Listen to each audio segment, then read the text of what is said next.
Məsud Pezeşkiyanın Sepahın ölkəyə tam nəzarəti ələ keçirməsi səbəbindən dini liderə istefa ərizəsi təqdim etdiyinə dair məlumat rəsmi şəkildə təksib edilsə də, İrandakı mövcud vəziyyət fonunda bunun baş verdiyi ehtimalı yüksəkdir.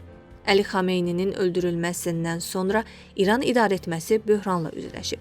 Xüsusilə Sepahın bütün sferalarda qərarverici səlahiyyəti de facto ələ alması ziddiyyətləri dərinləşdirir. Bunu sızan məlumatlar və açıqlamalardan görmək mümkündür. Bu ziddiyyətlərin ortasında Pezeşkiyanın qalması da səbəbsiz deyil və məsələ təkcə onun daxili və xarici siyasətdə praqmatizmə yaxın loyal yanaşmasının radikal xətlə kəsişməsi deyil, ümumiyyətlə prezident postunda olmasıdır.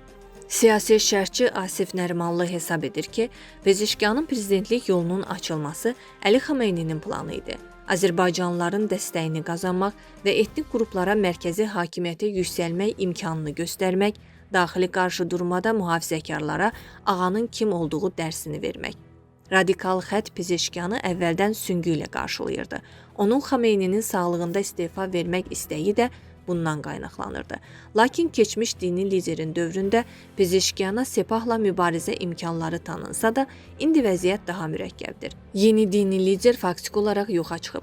Məlumatlara görə müştəba təlimatlarını kuryerlər vasitəsilə çatdırır.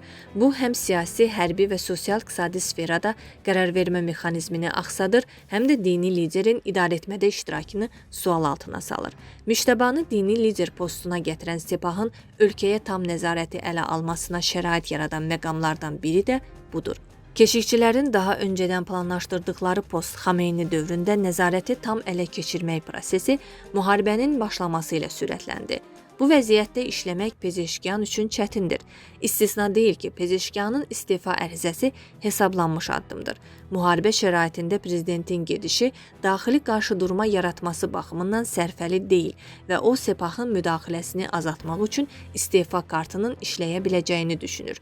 Lakin İran daxilindəki vəziyyət fonunda buna nail olmaq perspektivləri zəifdir.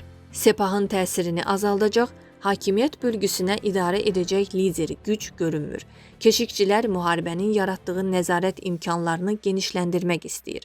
Mövcud şərtlərlə daxili çatları ört-basdır etmək üçün Pezeşkiyanı istefa məsələsini təxirə salmağa və səlahiyyətlərindən istifadədə reallıqla barışmağa məcbur edəcəklər.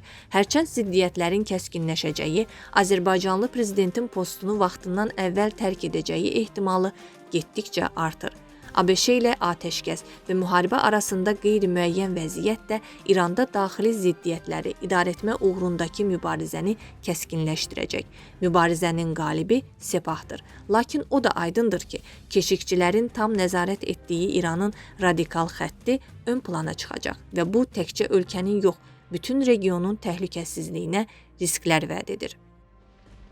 Dəyərli izləyicilər, ölkə və dünya gündəmi ilə bağlı xəbərlər təqdim etməyə davam edəcəyik. Öz fikirlərinizi şərh bölümündə qeyd etməyi unutmayın. Sağlıqla qalın.